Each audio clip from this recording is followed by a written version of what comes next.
ये आज आप लोग की विदाई समारोह है और बड़ी मुझे हर्ष हो रहा है, खुशी हो रही है कि आज आप लोग क्लास 10th की बिहार बोर्ड की एग्जाम में इस बार आप लोग अपीयर होंगे।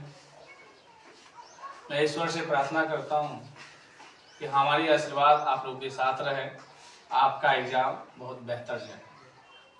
ये बच्चों की ये पहली सीढ़ी होती है क्योंकि ये 10 साल की कड़ी मेहनत का एक परिणाम आता है और इस परिणाम को हमारे समाज के बीच, हमारे परिवार के बीच दिखाया जाता है कि बच्चे कितने पढ़ाई के प्रति लगनशील थे, बच्चे कितने मेहनत किए।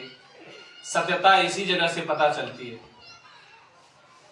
तो जब आपकी पहली कदम है, ये पहला एग्जाम है, तो आपके मन में तरह तरह की सवाल उठता होगा, बनता होगा। तो घबराने की कोई जरूरत नहीं है। इसलिए नहीं घबराना है क्योंकि एग्जाम आपकी है, एग्जाम आपको ही देना है। आपके नाम से ही एडमिट कार्ड आया होगा, उस एडमिट कार्ड पे आपका नाम, आपका ही फोटो होगा। तो किसी प्रकार की घबराहट नहीं होनी चाहिए। आप जब एग्जाम हॉल में जाएंगे तो आपके लिए पुलिस प्रशासन और उस वर्ग में शिक्षक भी होंगे। जिन पुलिस प्रशासनों से आपको डरने की कोई बात नहीं है क्योंकि वह आपको किसी प्रकार की प्रेशर करने के लिए, किसी प्रकार की व्यंग करने के लिए नहीं होते हैं। वो आपकी प्रोटेक्शन के लिए होते हैं, वो आपकी बचाव के लिए होते हैं। आप कैसे एग्जाम दे, सही सलामत दे, आपके साथ किसी प्रकार का कोई घटनाएं ना घटे, है ना। इन तमाम चीजों के लिए अर्थात वह एक सुरक्षा का काम करते हैं। आप किस प्रकार सुरक्षित रह करके आप एग्जाम दे सकते हैं। तो आपकी पहली सीढ़ी है, पहली कदम है, तो इसमें कुछ सावधानियां भी बरतनी है। जिस समय आप एग्जाम हॉल में जाएंगे तो पहली नंबर ऑब्जेक्टिव का क्वेश्चन मिलेगा आपको। क्वेश्चन एक साथ मिल जाएगा, OMR शीट मिलेगा। पहले आपको ऑब्जेक्टिव बनाने के लिए समय मिलेगा 1 घंटे।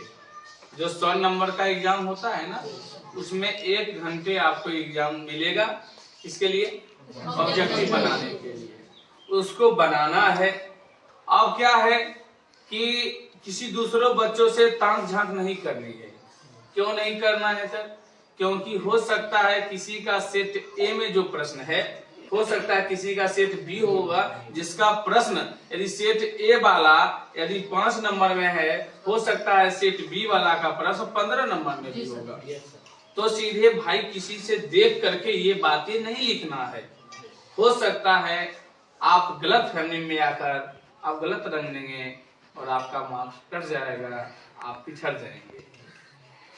दूसरी नंबर 100 ऑब्जेक्टिव होगा। जिस 100 ऑब्जेक्टिव में आपको बनाना 50 आजाद हैं। जरूरी नहीं है कि 1 नंबर वाला प्रश्न ही बनाएंगे, 2 नंबर वाला ही बनाएंगे। 100 में कोई 50 बनाने का सिस्टम क्या होगा सर? सबसे पहले OMR शीट जब मिलेगा उसमें रोल नंबर, रोल कोड या स्कूल कोड नहीं, जिसे हम लोग सेंटर कोड कहते हैं, उसके बाद सब्जेक्ट का कोड होगा। ये सब बारीकी से भरना है।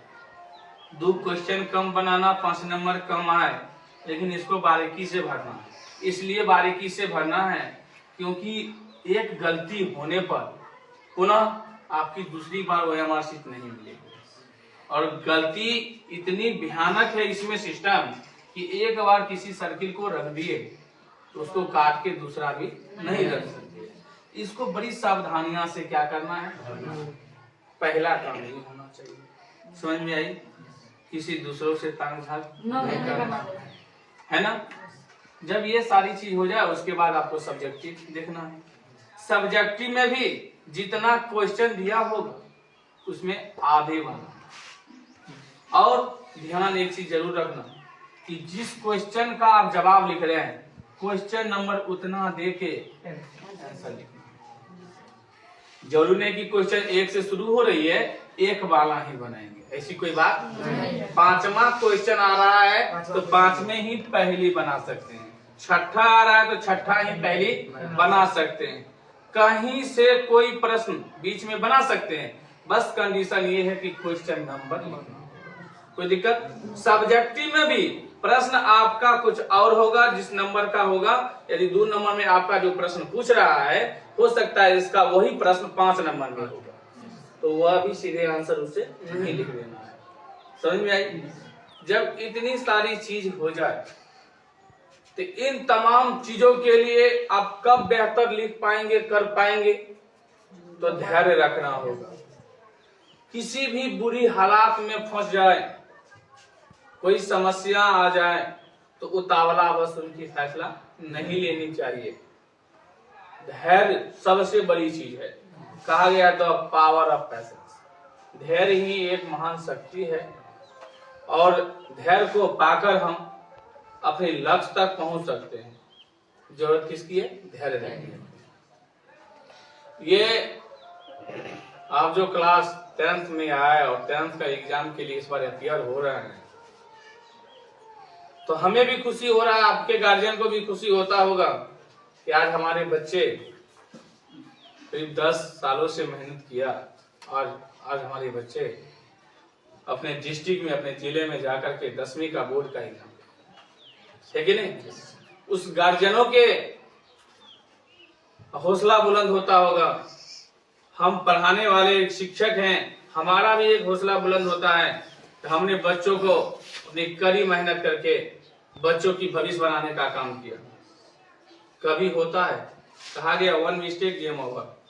जब बच्चे को सही मार्गदर्शक देने वाले नहीं मिलते हैं, वैसे स्थिति में बच्चे डिविएट हो जाते हैं, खराब हो जाते हैं।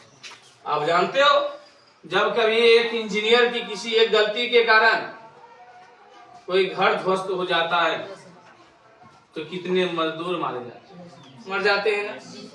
जब एक डॉक्टर की गड़बड़ी के कारण कई पेशेंट मर जाते हैं, न जाने